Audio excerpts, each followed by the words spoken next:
Hi friends, welcome to my YouTube channel Article Forever. Let's start the topic. A History of Antarctic Explorers. Titanes Royal Museums Greenwich has explained briefly about the South Pole exploration.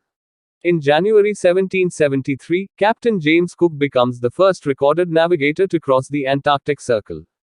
January 1820, Antarctica is first sighted. The first person to actually see the Antarctic mainland has been debated. In the last week of January, Thaddeus von Bellingshausen reported seeing an ice show of extreme height during a Russian expedition to the Antarctic. Around the same time, Royal Navy officer Edward Bransfield reported seeing high mountains covered with snow during a British mapping expedition. Captain Cook's expedition 50 years previously never sighted land. The 20th of February 1823, Captain James Weddell sets a new record for the furthest south ever traveled by an Antarctic explorer. The Weddell Sea is named after him, as is the Weddell seal, the most southerly breeding land mammal in the world. 1831-32 Captain John Biscoe becomes the third person after Cook and Bellingshausen to circumnavigate Antarctica.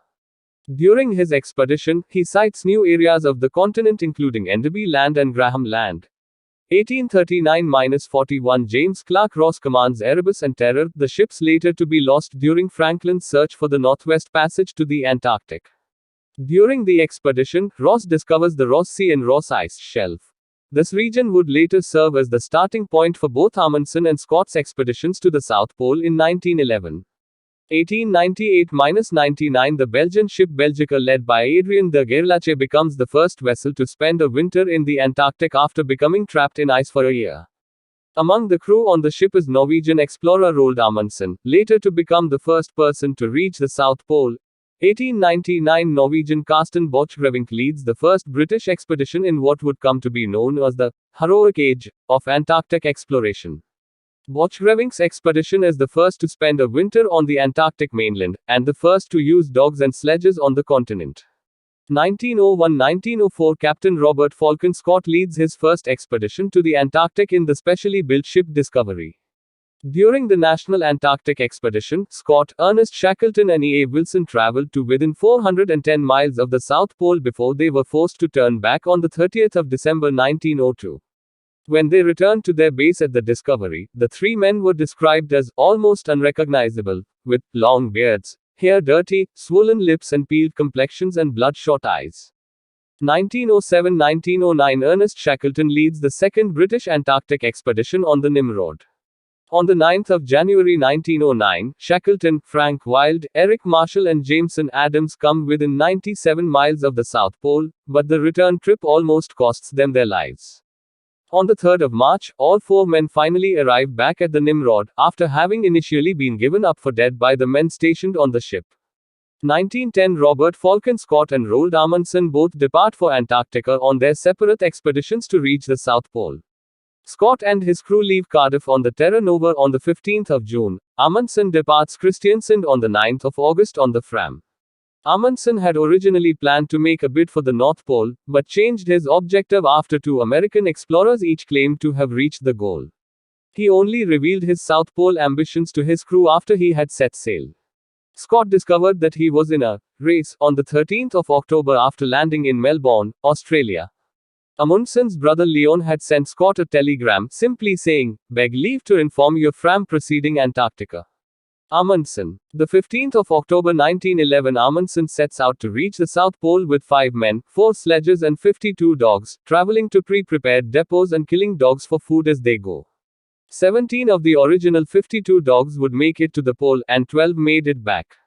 The 1st of November 1911 Scott's main party sets out. The initial plan included the use of ponies, dogs and tractors to carry supplies, with only the final push to the pole using manpower alone. However, setbacks and equipment failure meant that Scott would have to man-haul far further and on fewer provisions than he had originally planned. The 15th of December 1911 at 3 p.m. Roald Amundsen becomes the first person to reach the South Pole. The 5 men Amundsen, Helmer Hansen, Olav Bjaaland, Sverre Hassel and Oscar Wisting make careful observations of the site for the next 2 days, and leave behind messages and spare equipment for Scott's party. The whole team arrives safely back at base camp on the 26th of January, having traveled more than 1,600 miles in 99 days. The 18th of January 1912, Scott and his final team, Captain Oates, Lieutenant Bowers, Petty Officer Evans, and Dr. Wilson, reach the South Pole. They find Amundson's tent and realize they have been beaten. "Great God," wrote Scott, "this is an awful place and terrible enough for us to have labored to it without the reward of priority. Well, it is something to have got here, and the wind may be our friend tomorrow. Now for the run home and a desperate struggle. I wonder if we can do it." The party leave the next day. The 17th of February 1912, Petty Officer Edgar Evans dies in his tent after collapsing during the trip back. The 16th to the 17th of March 1912, Scott's diary records Captain Lawrence Oates's death. According to Scott, Oates walked out of his tent with the words, "I am just going outside and maybe some time." His body was never found. The 29th of March 1912, the remaining three explorers are around 11 miles from their final depot at 1 ton when Scott writes his final diary entry. "Had we lived, I should have had a tale to tell of the hardihood, endurance, and courage of my companions which would have stirred the heart of every Englishman. These rough notes and our dead bodies must tell the tale. We shall stick it out to the end, but we are getting weaker, of course, and the end cannot be far. It seems a pity, but I do not think I can write more. For God's sake, look after our people." The bodies are discovered 7 months later. The 26th of February 1914, Australian explorer Douglas Mawson returns to Australia after a 2-year Antarctic expedition. During a sledging journey, Mawson was forced to trek over 100 miles alone following the death of his two companions, Belgrave Ninnis and Xavier Mertz. Mawson finally returned to base on the 8th of February 1912, only to discover that his ship had left just hours before. Mawson, along with 6 others, remained in the Antarctic for another 12 months before help returned. The 1st of August 1914, Ernest Shackleton departs on the Endurance on his trans-Antarctic expedition, aiming to become the first to cross Antarctica from sea to sea via the South Pole. The 19th of January 1915, Endurance becomes stuck in the pack ice of the Weddell Sea. Shackleton hopes to spend the winter on board and wait for the ice to free them, but over the course of the next 9 months the ship is gradually crushed. The crew finally abandoned the ship on the 27th of October, and all 28 men are left stranded on the frozen sea. The 9th of April 1916, unable to remain on the sea ice any longer, the party abandoned their ocean camp in 3 lifeboats, the James Caird, the Dudley Docker, and the Stancomb Willis. The closest solid land, the uninhabited Elephant Island, is over 100 miles away, but all 3 boats reach their destination on the 17th of April. The 24th of April 1916, 6 men including Shackleton leave on the James Caird in search of rescue, planning to sail 800 miles to the whaling stations of South Georgia. The rest of the group remain on Elephant Island, using the upturned boats as shelter. Shackleton and the rescue party finally reach South Georgia 17 days later, but are forced to land on the uninhabited side of the island.